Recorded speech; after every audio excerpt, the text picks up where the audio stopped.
అయ్యో, ఇంత జ్వరం పెట్టుకుని ఎక్కడికక్కను వెళ్లేదే? ఎలాగైనా ఈ జాకెట్ వెంటనే వాళ్ళకిచ్చి రావాలి. తర్వాత ఇవ్వచ్చులే, ముందు మందులు వేసుకుని కాసేపు పడుకో. లేదు ధరణి, వాళ్ళ ఇంట్లో ఏదో కార్యక్రమం ఉందంట. చెప్పిన సమయానికి ఇవ్వకపోతే మాట పోతుంది కదా. మాట సంగతి సరేనే, ఒంట్లో బాగోలేనప్పుడు ఎలా వెళ్తావు? సాయంకాలం పోయి ఇవ్వచ్చులే, ఎల్లి కాసేపు పడుకో. లేదులేమ్మా, ఎంతసేపు? ఇలా ఇచ్చేసి అలా వచ్చేస్తాగా. సరే అక్క, వాళ్ళకివ్వాలి అంతే కదా. ఇలా ఇవ్వు, నేను వెళ్ళి ఇచ్చేసొస్తాను.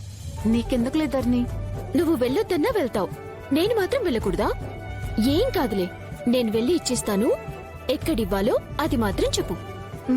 సరే, రామాలయం వీధిలో మన షాప్ ఉంది కదా, అక్కడికి వెళ్ళి అడిగితే వాళ్ళు ఈ డ్రెస్ మంచిగా కుట్టు. బాబాయ్, అక్కకి జ్వరంగా ఉంది, తను ఈరోజు పనికి రాదు.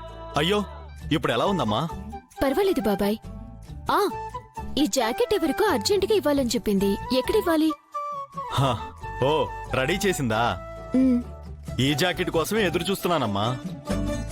ఇదిగో, ఆ ముందుకెళ్ళి ఎడం పక్క తిరిగితే 3వ ఇల్లు, ఊర్లో కల్లా పెద్ద ఇల్లు అదే, అక్కడిచ్చేయమ్మా. అలాగే బాబాయ్. అమ్మా ధరణి, కాస్త జాగ్రత్త అమ్మా, పెద్దవాళ్ళు. సరే. సరేనమ్మా.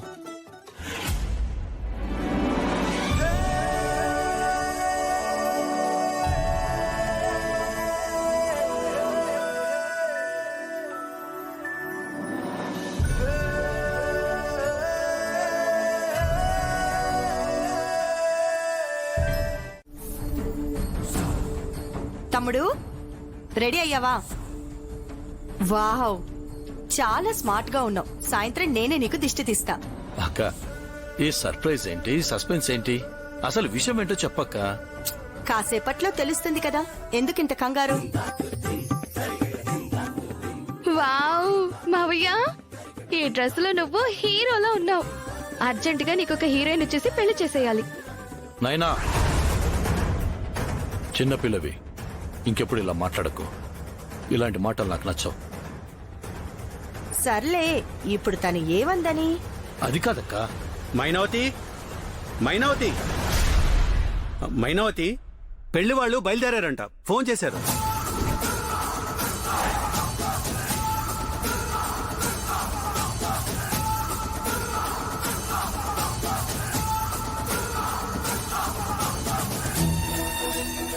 అవునత్తయ్య, నువ్వు రెడీ అవ్వాలన్నావు కదా, ఇంకా అలానే ఉన్నావేంటి? అదే మన టైలర్ బసవయ్య బ్లౌజ్ ఇస్తానన్నాడు, ఇంకా ఇవ్వలేదు. రా, మనం చూసొద్దాం. అక్క, పెళ్లివారేంటి? నీకు పెళ్లి చూపులకి ఏర్పాట్లు చేశాను. అమ్మాయి వాళ్ళు వస్తున్నారు. వద్దని నాకు ఇష్టం లేదని చెప్పాను కదక్కా. నీ విషయంలో ఏ నిర్ణయం అయినా నా నిర్ణయమే ఫైనల్. నీకు పెళ్లి చేయాలనుకుంటున్నాను, చేస్తాను. అదే, ఇష్టం లేకుండా ఎలా చేస్తావక్క? నాకిష్టం రా, కాదంటావా? దీనికి 2 దారులున్నాయి. నా మాట వినలేదన్న బాధతో నేను పోవడం, లేదా నా మాట కాదనకుండా నువ్వు పెళ్లి చేసుకోవడం. చెప్పు, ఏం చేద్దాం?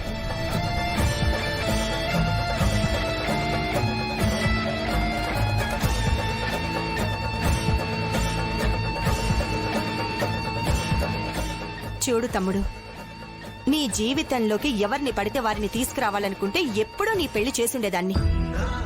నా తమ్ముడికి ఎలాంటి భార్య కావాలో నాకు తెలుసు. అందుకే ఎన్నో సంబంధాలు చూస్తున్నాను. ఖచ్చితంగా నిన్ను అర్థం చేసుకునే భార్యనే తీసుకొస్తాను. మన వాళ్ళెవరైనా చూస్తే ఈ మైనావతి తన తమ్ముడికి వాళ్ళ స్థాయికి తగిన అమ్మాయినే తీసుకొచ్చిందని వాళ్ళు అనుకోవాలి. చూడు, నీకు భార్యగా వచ్చే అమ్మాయి నిన్ను అన్ని విధాలా జాగ్రత్తగా చూసుకోవాలి. నీ మాటకి నా మాటకి ఎదురు చెప్పకూడదు, పద్ధతిగా ఉండాలి.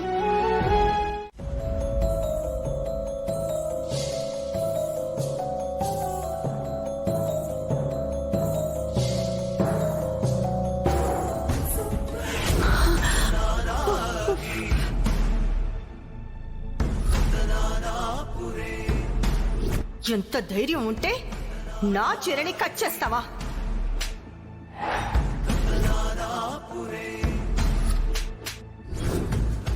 ఏమనుకున్నావు? ఈ ఇంటి ముందుకు చెప్పులేసుకుని వచ్చే ధైర్యం ఎవరిచ్చారు నీకు?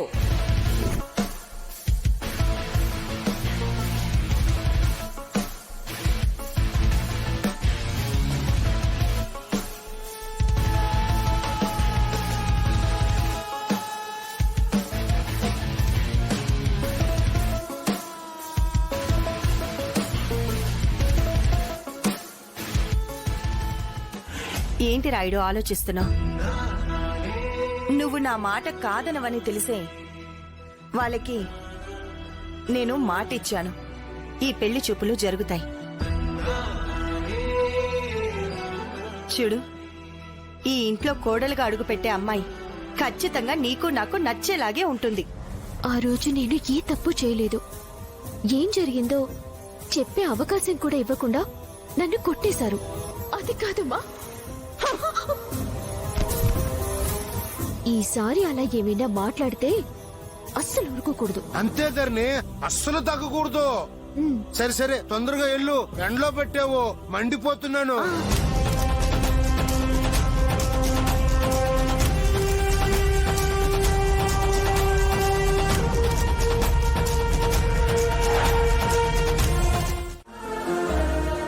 ప్రయాణం అంతా బాగా జరిగిందా? చాలా బాగా జరిగిందండి. రేయ్, అందరికీ జ్యూసులు తీసుకురా. అయ్యో, ఇప్పుడు అవన్నీ ఎందుకులేండి? అమ్మమ్మమ్మమ్మ, ఎంత మాట! మీరు మా రాయుడికి పిల్లనివ్వడానికి వచ్చిన వియంకులు. మీకు మర్యాదలు తక్కువ చేస్తే మా మైనావతికి మాట వచ్చినట్టే. నేనసలు భరించలేను. నిజమే కానీ గతికితే అతకదంటారు కదా. ఇవన్నీ తర్వాత చూసుకుందాం. అదిగో రాయుడు వస్తున్నాడు.